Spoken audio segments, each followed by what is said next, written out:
तो बच्चों external structure के बाद में अब हम आ रहे हैं internal structure of spinal cord. देखो बच्चों, स्पाइनल कॉर्ड की जो पोजीशन है आपने पढ़ा है कि वर्टिकल है। तो मेरा जो स्पाइनल कॉर्ड है, ये मेरी अगर पोजीशन की बात करें तो व्यू की बात करें सबसे पहले, तो मेरा ये वाला पार्ट जो है ये कौन सा है, वेंट्रल पार्ट, और ये कौन सा पार्ट है, डोर्सल पार्ट। तो स्पाइनल कॉर्ड के केस में आप एक बात ध्यान रखें कि जो मेरा ये वेंट्रल है ना, वेंट्रल को ही हम बोलेंगे एंटीरियर, और जो डोर्सल है उसी को हम बोलेंगे पोस्टीरियर। देखो ब्रेन की कंडीशन अलग थी, पोजीशन अलग थी, इस तरह से थी, तो यहां पे एंटीरियर पोस्टीरियर अलग हो गया था और वेंट्रल और डोर्सल अलग हो गया था। लेकिन यहां पर ये वर्टिकल है, तो यहां पर जो मेरा वेंट्रल होगा उसी को हम एंटीरियर बोलेंगे, और जो डोर्सल होगा उसी को क्या बोलेंगे, हम पोस्टीरियर बोलेंगे। क्लियर बच्चों ये बात?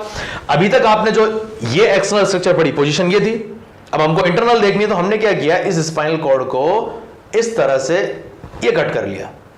जब आपने ऐसे कट किया तो ये कट हुआ, पोजीशन ये बनी, तो ये जो स्लाइस है ना, ये कौन सी साइड हुई, एंटीरियर साइड, और ये कौन सी साइड हुई, पोस्टीरियर साइड। तो मैंने क्या किया, इस स्लाइस को आपके सामने ऐसे रख के और बोर्ड पे चिपका दिया। देखो जब मैंने ऐसे किया तो एंटीरियर कहां चला गया, नीचे चला गया, मतलब ये वाला पार्ट क्या है, एंटीरियर, और ये वाला पार्ट कौन सा है, पोस्टीरियर। और अभी मैंने आपको कहा था एंटीरियर जो है उसी को हम बोलेंगे वेंट्रल, और जो पोस्टीरियर उसी को क्या बोलेंगे हम, डोर्सल। व्यू आपको क्लियर हो गया? अब बात आती है पहचानने की। यहां पे देखो, बाहर से देख करके हम स्पाइनल कॉर्ड को कैसे आइडेंटिफाई करेंगे कि ये वेंट्रल साइड है और ये डोर्सल साइड है। सिंपल सी बात आप याद रखें, जो स्पाइनल कॉर्ड का वेंट्रल साइड होगा, एंटीरियर साइड होगा, वहां पर आपको एक डीप फिशर देखने को मिलेगी। और ध्यान रखना बच्चों, ये जो डीप फिशर है ये सिर्फ और सिर्फ वेंट्रल साइड पे मिलेगी आपको। डोर्सल साइड पर फिशर नाम की कोई चीज होती ही नहीं है। तो कभी भी फिशर का नाम आए तो फिशर स्पाइनल कॉर्ड में कहां पे होगी, वेंट्रल साइड पे। इतनी बात समझ में आ गई आपको? ये तो हमने बाहर की बात की कि बाहर से देख करके कैसे पहचाना। अब हम अंदर आ रहे हैं। अब अंदर क्या मिलेगा, अंदर वही चीज मैंने आपको कहा था पहले भी कि सीएनएस का कोई भी पार्ट काटे, अंदर वही ग्रे मैटर और व्हाइट मैटर मिलेगा आपको। तो यहां भी ग्रे और व्हाइट ही मिलेगा, लेकिन उसका अरेंजमेंट इंपॉर्टेंट है, वो आप देखें ध्यान से। देखो बच्चों, यहां पर बीच में बिल्कुल सेंटर में आपने इसकी कैनाल पढ़ी थी, याद करो, न्यूरोसील, सेंट्रल कैनाल। ये जो मैटर आपको नजर आ रहा है ये पूरा है ग्रे मैटर। अंदर की तरफ क्या है, ये पूरा ग्रे मैटर, और बाहर की तरफ आउटसाइड में क्या होगा, व्हाइट मैटर। अब देखो बच्चों, इसका अरेंजमेंट देखो आप, ये जो ग्रे मैटर है ना, ये ग्रे मैटर बाहर की तरफ व्हाइट मैटर में एम्बेडेड होकर के ये ऐसे प्रोजेक्शंस बना लेता है। यहां पे ये जो प्रोजेक्शंस बनते हैं, इन प्रोजेक्शंस को हम बोलते हैं हॉर्न्स। क्या बोलते हैं, हॉर्न्स। तो ये हॉर्न्स जो निकल रहे हैं, देखो आप डोर्सल साइड पे भी निकल रहे हैं और वेंट्रल साइड पे भी निकल रहे हैं। तो डोर्सल साइड पे जो प्रोजेक्शंस निकल रहे हैं इनको हम बोलेंगे डोर्सल हॉर्न्स, और जो वेंट्रल साइड पे निकल रहे हैं इनको अपन बोलेंगे क्या, वेंट्रल हॉर्न्स। अब बच्चों यहां पर जो डोर्सल हॉर्न और वेंट्रल हॉर्न है, इन्हीं की वजह से, इन हॉर्न्स की वजह से आप देखिए बाहर का जो व्हाइट मैटर है ना, वो व्हाइट मैटर छोटे छोटे कॉलम्स में डिवाइड हो गया। देखो आप, इनको हम बोलते हैं व्हाइट कॉलम्स और फ्यूनिकुलस। ये जो पार्ट आपको दिख रहे हैं, इतनी बात समझ में आ गई? एक बात और ध्यान रखें बच्चों, ये जो डोर्सल हॉर्न और वेंट्रल हॉर्न है ना, इनके अलावा यहां पर साइड में छोटे छोटे ये लैटरल हॉर्न्स भी निकलते हैं। क्या निकलते हैं, लैटरल हॉर्न्स, जो लैटरल साइड पे निकल रहे हैं। लेकिन बच्चों एक बात ध्यान रखना आप, कि जो लैटरल हॉर्न्स है ना, ये पूरे के पूरे स्पाइनल कॉर्ड पे आपको देखने को नहीं मिलेंगे। ये जो लैटरल हॉर्न है ये सिर्फ उसी पार्ट पे मिलेंगे, स्पाइनल कॉर्ड का जो पार्ट ऑटोनॉमिक नर्वस सिस्टम बनाने में इन्वॉल्व होगा, सिर्फ उसी में मिलेंगे आपको ये लैटरल हॉर्न। तो हम बोल सकते हैं नेक में इनकी जरूरत ही नहीं। बिल्कुल, यहां पे नेक में जरूरत ही नहीं है, तो नेक वाले पोर्शन में आपको ये लैटरल हॉर्न मिलेंगे ही नहीं। क्लियर बात यहां तक? अब आप ध्यान से देखिए बच्चों, ये जो हॉर्न्स आपने देखे हैं ना, इन्हीं की वजह से इस ग्रे मैटर की जो अपीयरेंस आ रही है, आप देखिए बटरफ्लाई लाइक अपीयरेंस आ रही है। कैसी आ रही है, बटरफ्लाई। तो अगर पूछे आपसे क्वेश्चन में कि butterfly like appearance grey matter की कौन से पार्ट में मिलेगी आपको, तो कहां मिलेगी, स्पाइनल कॉर्ड में। सर कभी कभी इसको एच शेप भी बोला जा सकता है। बिल्कुल बिल्कुल बच्चों, एक बात ध्यान रखना, बहुत ही इंपॉर्टेंट बात है ये।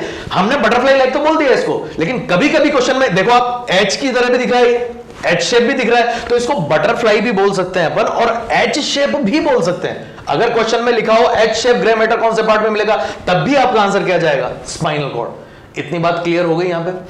अब ये जो बात हुई अपनी डोर्सल हॉर्न और वेंट्रल हॉर्न्स की। अब देखो जैसे हम स्पाइनल कॉर्ड से बाहर आएंगे तो ये डोर्सल हॉर्न और वेंट्रल हॉर्न जो है ना, ये बाहर निकल के एक ट्यूब लाइक स्ट्रक्चर में कंटिन्यू हो जाते हैं।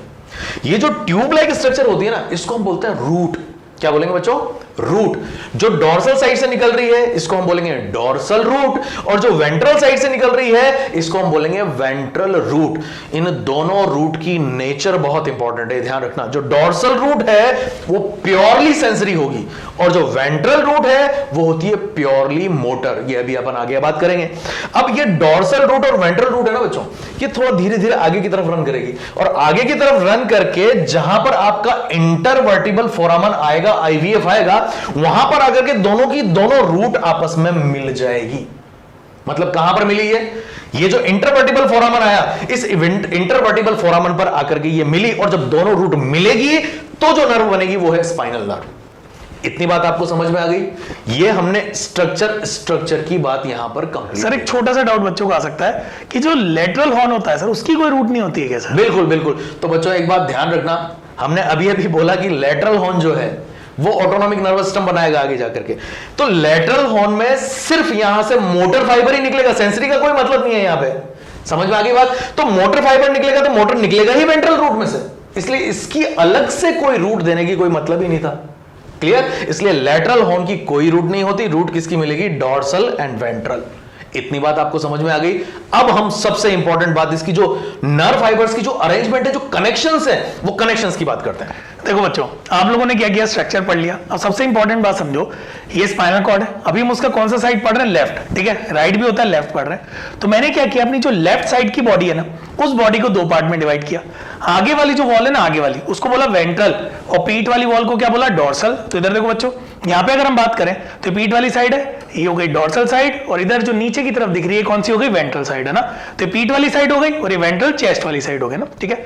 उसके अलावा तीन रूल, उनमें से दो तो सर आपको पहले ही बता चुके हैं, मैं एक बार रिकॉल कर देता हूं। जो डॉर्सल रूट होती है हमेशा सेंसरी होती है, वेंट्रल रूट हमेशा मोटर होती है। और सबसे इंपॉर्टेंट बात याद रखिए, एंट्री और एग्जिट का पॉइंट सेम होता है, यानी एंट्री भी आईवीएफ से होगी और एग्जिट भी यहीं से होगी। अब हम फाइबर पढ़ना स्टार्ट करते हैं। तो हम क्या करेंगे, पहले सेंसरी फाइबर को डिनोट करेंगे, फिर हम मोटर को, इस तरीके से हम आगे बढ़ेंगे ना। एक बात याद रखना बच्चों, अगर आपको दिखाई दे रहा है जो ये डार्क लाइन है, डार्क, ये सेंसरी को डिनोट कर रही है, और जो डॉटेड वाली लाइन है ये मोटर को डिनोट करती है। आपको अपने स्टडी मटेरियल में भी ऐसा डायग्राम मिल जाएगा, तो घबराना नहीं है, पढ़ना स्टार्ट करते हैं ना।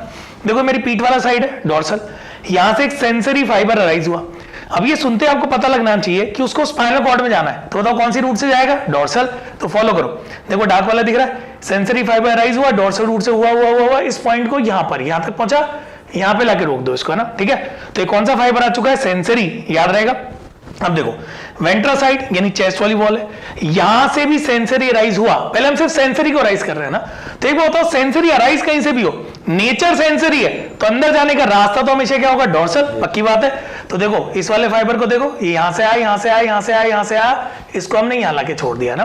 समझ मेरी बात? तो हमने क्या किया, दोनों तरफ से सेंसरी को यहां लाके पहुंचा दिया। अब अगला स्टेप, जब भी कोई सेंसरी अंदर जाता है, याद करो रेस्पॉन्स के लिए मोटर बाहर आता है। मोटर को अगर बाहर आना है तो साइनेप्स का बनना जरूरी है। साइनेप्स जो होते हैं ना बच्चों, दो टाइप के होते हैं ना, या तो बीच में इंटरन्यूरॉन हो सकता है या तो डायरेक्ट हो सकता है। तो दो टाइप के साइनेप्स होते हैं, इनडायरेक्ट और डायरेक्ट। ये आपको रिफ्लेक्स सेक्शन में पढ़ा दिया जाएगा। तो हम पहले क्या पढ़ते हैं, ये पीठ वाली साइड का फाइबर याद है, इस फाइबर को लाओ, पहले हम इसकी बात करेंगे ना। बीच में देखो यहाँ पे आके एंड हुआ, यहां से इंटरन्यूरॉन की शुरुआत हुई है ना, तो इसका टर्मिनल पार्ट था, ये इंटरन्यूरॉन की शुरुआत हुई, यहां पे इंटरन्यूरॉन एंड हुआ, और जैसे इंटरन्यूरॉन एंड होगा वहां से मोटर फाइबर अराइज हो जाएगा ना। तो ये इनडायरेक्ट टाइप का साइनप्स है, ये मोटर फाइबर अराइज हुआ, कौन सी रूट से आएगा? वेंट्रल। यहां तक आया, यहां तक आया, यहां तक आया, यहां तक आया, ये देखो यहां चला गया। तो ये पहली नाम आपको दिखाई दे रही है, पक्का। अब दूसरी को कंप्लीट करते हैं, इससे शुरू हो जाओ। देखो बच्चों सेंसरी क्या था, सेंसरी यहां पे क्या था, यहां पे हम डायरेक्ट साइनस बना रहे हैं ना, तो इसका टर्मिनल पार्ट था, ये मोटर न्यूरॉन स्टार्ट हुआ, साइटोन, देखो आया, इसको यहां लिया। तो दो नर्व बच्चों यहां पर बन चुकी है। बिल्कुल सर, यहाँ पर एक चीज और है, इनकी नेचर जो है। जी हाँ सर, ये बहुत ही इंपॉर्टेंट चीज है बच्चों, सुनना है ना। देखो दो नर्व बन चुकी है, एक ये नर्व, एक ये नर्व है। नर्व मतलब कलेक्शन ऑफ एक्सॉन। अब अगर आप ध्यान से देखोगे, यहाँ पर सेंसरी भी है, मोटर भी है, यहाँ पर भी सेंसरी भी है, मोटर भी है। तो जब भी सेंसरी और मोटर एक साथ प्रेजेंट होते हैं, हम बोलते हैं इट इज मिक्स्ड। तो दोनों की दोनों मिक्स हो जाएगी। अब देखो मैंने नेचर बता दिया, तो इनका नाम भी तो बताना पड़ेगा। मैं तो बोलूंगा एक नेचर में ऐसी नर्व होती है, नहीं। तो एक वर्ड हमने इंट्रोड्यूस किया, रेमस। कौन सा वर्ड है बच्चों? रेमस, है ना। रेमस मतलब होता है ब्रांचिंग। तो एक ऐसी ब्रांचिंग जो बॉडी के डॉर्सल साइड में प्रेजेंट है, उसका नाम होगा रेमस डॉर्सलिस। और अगर ये वेंट्रल साइड में आ गई तो इसका नाम क्या हो गया? Ramus ventralis. तो याद रखिए, रेमस डॉर्सलिस और ramus ventralis both are mixed in nature. अब आती है सबसे महत्वपूर्ण बात, आप सोच रहे होंगे सारी इंपॉर्टेंट है, ये भी इंपॉर्टेंट है ना। देखो याद करो, सर ने आपको लेटरल हॉर्न बताया था, अब ये बाकी से अलग क्या है ना। देखिए अभी तक क्या होता था, पहले सेंसर ही जाता था, मोटर बाहर आता था, यही चल रहा था। जो लेटरल हॉर्न है ना, ये वाला पार्ट है ना, लेटरल हॉर्न बाकियों से अलग है। क्यों? इसके लिए अलग से कोई सेंसरी नहीं होता है। क्यों नहीं होता? उसका रीजन मेरी वेंट्रल वॉल याद है, यहां से जो सेंसरी फाइबर अराइज होता है ना, वो वॉल से तो इंफॉर्मेशन लाता ही है, इंटरनल ऑर्गन से भी ले आता है ना। तो इतना याद रखो, यहां से जो सेंसरी जा रहा था ना, ये सेंसरी गया, ये इंफॉर्मेशन वॉल से भी लाया, इंटरनल ऑर्गन से भी लाया। तो जो लेटरल हॉर्न है उसके लिए अलग से कोई सेंसरी नहीं होगा, पहले से जो सेंसरी आ रहे हैं उन्हीं के साथ साइनस बना लेगा और इंफॉर्मेशन को रिसीव कर लेगा। रिसीव हो गई, अब इसको रेस्पॉन्स देना है, मगर एक दिक्कत हो गई, रेस्पॉन्स हम देते हैं मोटर से, और सर इसकी तो रूट ही नहीं है, तो ये क्या करेगा, किसी से हेल्प मांगेगा।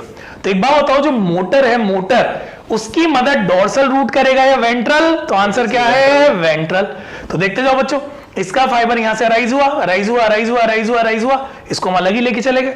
इसका नाम होता है रेमस कम्युनिकेंस, और ये मिक्स नहीं होगा, ये सिर्फ कैसा होगा, मोटर। अब बच्चों यहां तक आपको बात समझ में आ गई। अब इसका नाम आपको अगर समझना है तो इनके फंक्शन समझने पड़ेंगे। सर ये क्या क्या बनाते हैं नर्वस सिस्टम में ना, वही बात डिस्कस कर पार्ट में सप्लाई क्या बना। तो देखिए बच्चों, इतना याद रखो, जो रेमस डोर्सलिस और रेमस वेंट्रलिस है, मैं रिपीट कर रहा हूं, जो रेमस डोर्सलिस और रेमस वेंट्रलिस है, वो दोनों मिलकर बनाते हैं सोमैटिक नर्वस सिस्टम। ठीक है, सबसे इंपॉर्टेंट जो रेमस कम्युनिकेंस है वो बनाता है ऑटोनॉमिक नर्वस सिस्टम, यानी सिंपैथेटिक एंड पैरासिम्पैथेटिक। इसका नाम यहीं से समझ में आता है। रेमस कम्युनिकेंस इंटरनल ऑर्गन को कंट्रोल करता है, यानी इंटरनल ऑर्गन से कम्युनिकेट करता है, इसीलिए इसको नाम मिला रेमस कम्युनिकेंस। अब एक चीज देखो बच्चों, यहाँ पे आपको गैंग्लिया लिखा हुआ दिख रहा है, एक बार इसको समझते हैं। सर वो सूडो यूनिपोलर अपन ने वहां छोड़ा था, नेचर, हाँ वो इसी पे छोड़ा था। देखिए क्योंकि बच्चे ज्यादातर हाँ, वो ये पूछते हैं ये क्या है, वो पूरा भूल जाते हैं, ये क्या बना तो बना कैसे ये, हाँ वही समझना है ना। तो जो समझिए, जो डोर्सल रूट होती है ना, यहाँ पर जो न्यूरॉन होते हैं उसका नाम होता है सूडो यूनिपोलर न्यूरॉन। याद अगर नहीं आ रहा तो पढ़ाई स्टार्ट कर दो, है ना। ठीक है, देखिए ये सूडो यूनिपोलर, बीच में यहाँ जो प्रेजेंट होगा इसका साइटोन है, इधर से जो ब्रांच आ रही है ना ये वाली, ये डेंड्रॉन की तरह बिहेव करेगी, और जो आगे जा रही है वो कौन है, एक्सॉन। याद रहेगा, ऐसे दो है ना।